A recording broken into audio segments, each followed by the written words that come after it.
Showing what you're working with, girl. Mine's like, bam. But I got cheated on. We are not settling, sis. Your girl wants to be in these streets. I feel like I've pretty much been underrepresented my entire life. Hey you guys, welcome back to my channel. Thank you guys so much for coming back for another video. I'm Ajahzi if you are new here, and today we are doing a personal Q&A. I'm actually really excited to film this video because I feel like this is kind of similar to human interaction and I haven't had a lot of that lately. So I get to chat with you guys and I think this is going to be a fun video. I've been taking a peek at some of your questions that I posted on Instagram. You can follow me on there to be included in any future Q&As or anything like that. And let's just go ahead and get into it. You want to say hi?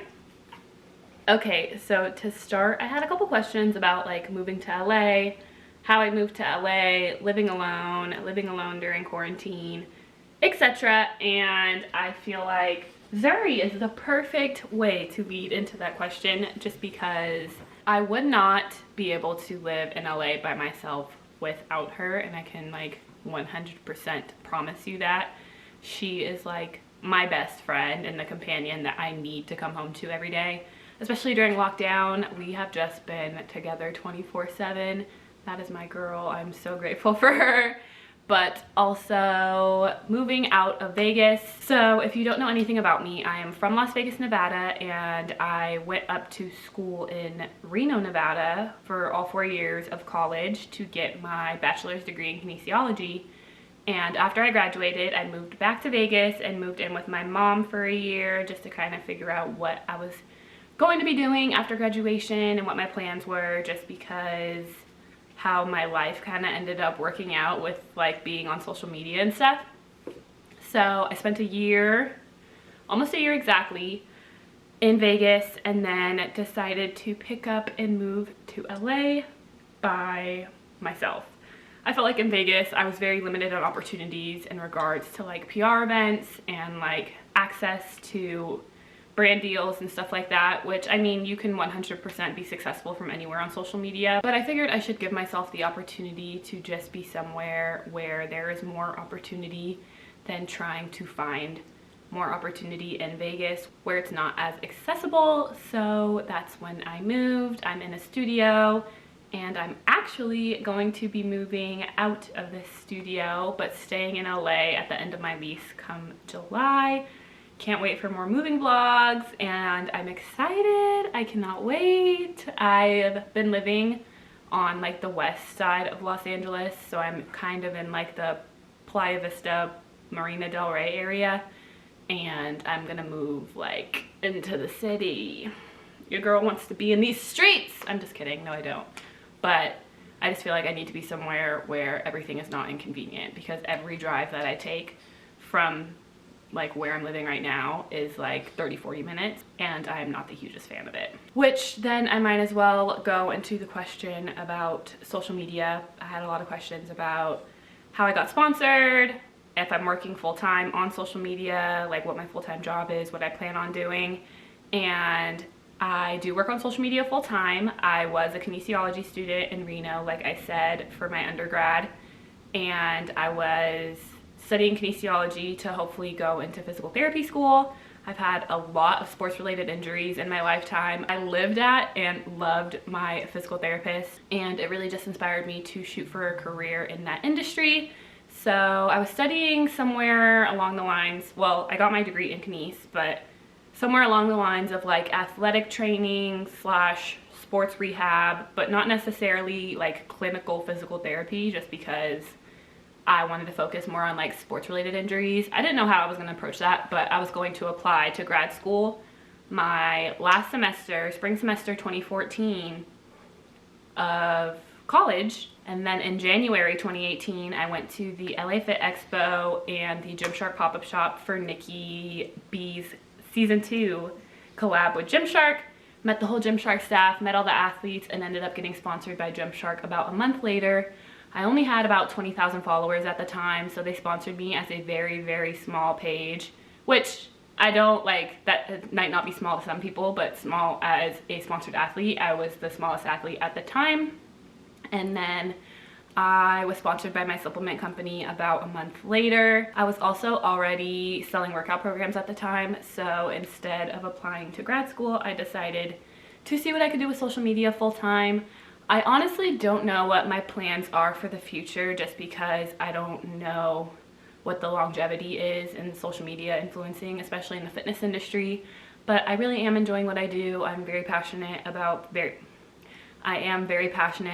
getting to share my experiences with you guys, and also just serve as a face of representation within the fitness industry. So I'm going to ride this out as long as I can, and I'm so grateful for your guys' support. I wouldn't be where I am today without you. Yeah, so that's about it. I haven't even looked at my phone this whole video, but that also leads me into the next question that I received. I kind of like how this is flowing. I'm just chatting. I feel like I have a lot to talk about because I have not been talking to humans. But I had a question that said, how does it feel being a minority in the fitness industry, or like being underrepresented in the fitness industry? I feel like I've pretty much been underrepresented my entire life. I was quite often the only black kid in my classes, maybe one or two more, from pre-K until like college, until my senior year of college. I've had one black teacher my entire life, I'm pretty sure. And I've been the only black girl on a cheer team. I've been like one of 3 black girls on a cheer team. Sari's chewing on her bone. I hope it's not too loud, but it's kind of been the norm for me to kind of just be comfortable in who I am, like in the environment that I was provided. So I know what it feels like to be underrepresented and not feeling necessarily like you fit in at all times, but growing up I also wasn't necessarily uncomfortable. Whereas in the fitness industry, it does just seem a little more difficult to be successful in an industry where you're underrepresented. And that might sound strange, because being one amongst few faces that represent diversity in a community can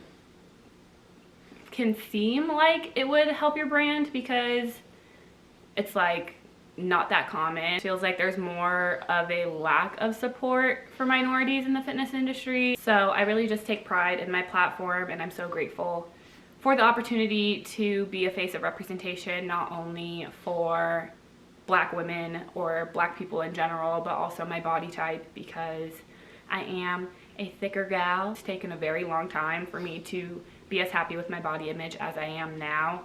So to be able to show other women that they should love their bodies and not necessarily strive for someone else's shape that they might not be able to obtain, like, that's one of the things that makes me like the happiest for being in this industry.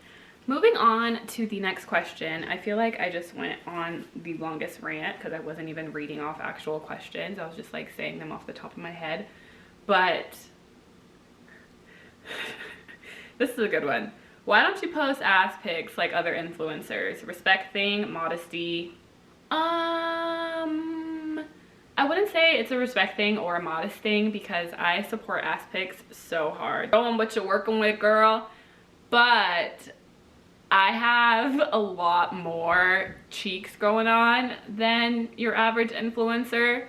So my booty pics are a lot more aggressive than your average person.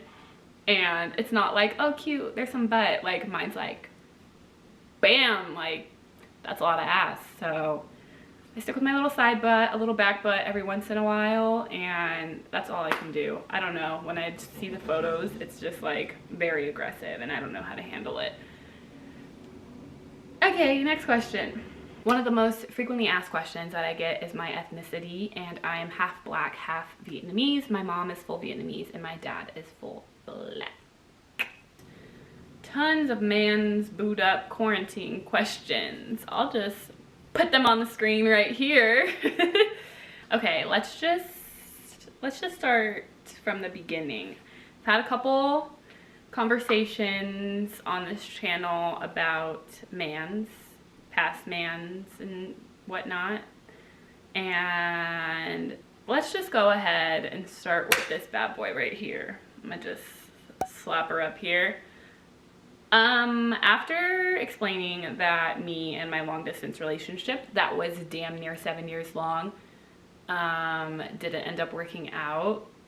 I've had a lot of people ask for advice on how I was able to handle that, how I was able to get through it, how I decided to separate myself from that situation, and after like investing so much time. If I'm being honest with you, and I'm not someone to put a lot of my personal life on blast, but I got cheated on, so that was just something that I had to work through on my own, and really just wasn't fixable. And I know a lot of people have tried to mend relationships where there's issues with cheating and trust and stuff like that, and I'm just honestly not with it. I'm too old. I'm not teaching somebody how to treat me. I'm not settling for less than what I deserve. And that brings me into my next point, which is like, if I'm dating somebody, I'm not like fixing. I talked about this in my Q&A with Libby, my tipsy Q&A with Libby. I don't want to teach you how to be a man. Like, I'm too fucking old. Honestly, I'm not going through the tips and baby bullshit of talking and dating and all this little bullshit and communication issues and trying to teach you how to treat me. I really just don't have the time. And I find that even when you're investing time into somebody, whether you're talking or dating or whatever the hell you want to call this weird dating situation that we have in our generation, that I will invest all the time and still leave. I could honestly care less because I'm not settling. I'm not settling. We are not settling, sis. We're not. We cannot. We ain't. There's too many fish in the sea, and I'm catching them and letting them babies swim away. You can bounce. So I gotta go. Moving on to my love life situation. I was casually dating someone after my ex. That didn't work out. Like I said, I am not dealing with trials and tribulations of baby bullshit because your girl I have a very short fuse and I don't have the time, sister. I really don't. And I am talking to somebody as of right now. He's not a quarantine because he's not here, but we will see where it goes. Anyway, one of the questions, I'm just staying on the love life topic because there's a lot of questions about it. Would I ever hook up with an ex? Hell to the no. They are an ex for a reason. They are an example of exactly what not to fucking do. So your girl is absolutely 100% not doing that. Not even an old fling. I can't. Goodbye.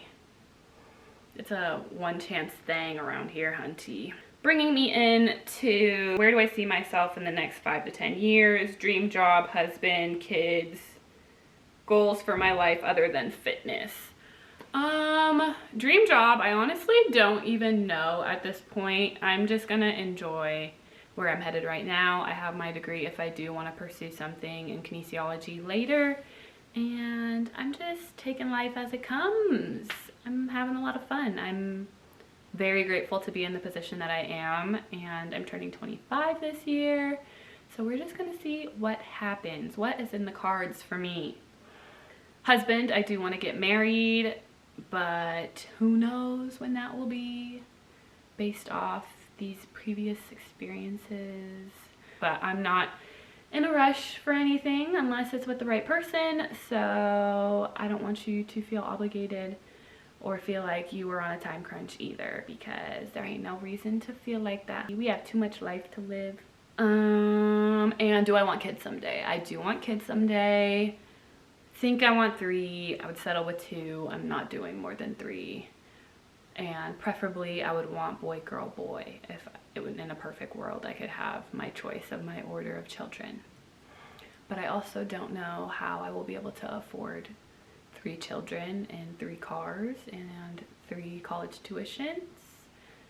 So we'll cross that bridge when we get there.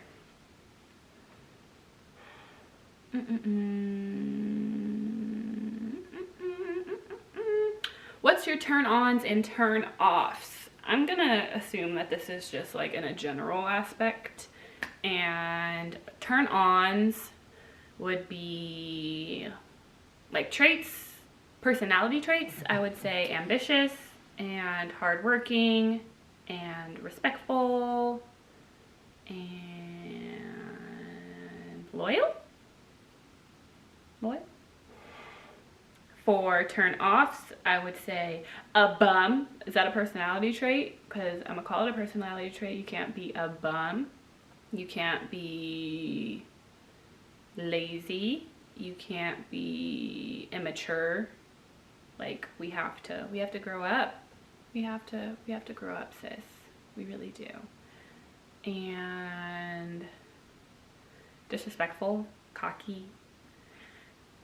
For physical traits, I would say eye contact, or just eyes in general.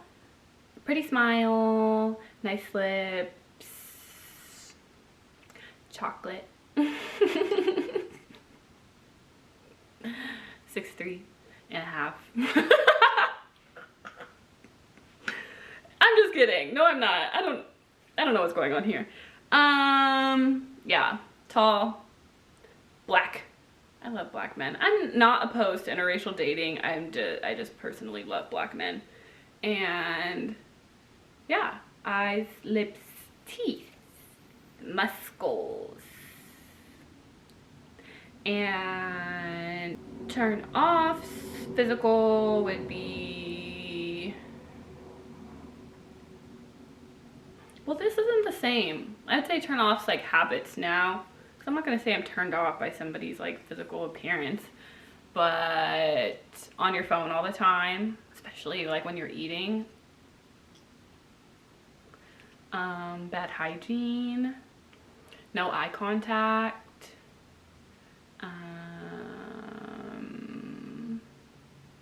What else? I don't know. I wouldn't say I'm necessarily like turned off by a lot of things in people, just they don't float my boat, you know? There's things that I like in people, that I want in people, and then they need those things. Does that make sense? Last question about my love life is, are you on Tinder, Bumble, or any dating apps at the moment? And I've never done a dating app, and I don't think I'll ever do a dating app. I just don't know people's intentions on dating apps. And I know people have had a lot of successful relationships on dating apps, but I don't know how to do that. I'm not looking to do that. Where do you primarily shop for bikinis? I am very, very picky with my bikinis. Not necessarily picky with my bikinis, but my body just doesn't fit bikinis very well. So 437 has been a dream for me. Shout out to Hyla and Adrian for making such a flattering swimwear line that truly complements like all shapes and sizes. So grateful. And Gabby Cheyenne also just sent me her night swimsuit for this last restock, and her suit fits so well as well. So thanks for that, Gabs. I appreciate you. And I order like random tops and bottom sets off like Zoffel and stuff like that, and it's always a hit or miss because I order a large for my boobs and then the bottoms usually don't fit, or like vice versa. And then yeah, that's about it. I'm pretty picky with my suits. Are you open to becoming good friends with a supporter, or what if it happened by accident? I don't look for friends in like following, because you just never know people's intentions, especially when you have a following. I've even had to be more aware of who is trying to come back into my life, or who is trying to support me now that I feel like is coming out of the woodwork. So unless it happens like very organically, I wouldn't necessarily like look for my relationships online. But Libby and I actually started as social media friends. I think she was actually following me back when I got like sponsored by Gymshark in like 2018. And then I followed her cute ass little curly headed self back, and we just got really close online, and we actually met at not at the store, but we met the weekend of Whitney's pop-up store in LA in, I think, September of last year. That's my girl. I miss her. I'll see you after quarantine. Well, I actually think I have over like 25 minutes of footage, so I'm gonna go ahead and end the Q&A there. Thank you guys so much for all the good questions. Thank you guys for watching. I hope you guys enjoyed this video. Be sure to like it if you enjoy it. Subscribe to my channel if you haven't already. You can also let me know if you want me to do another Q&A, if I didn't answer some questions that you wanted to know the answer to, and I will definitely do that for you guys, and I will see you guys next time. Fight the feelings, yeah, yeah. Just hide it all beneath me.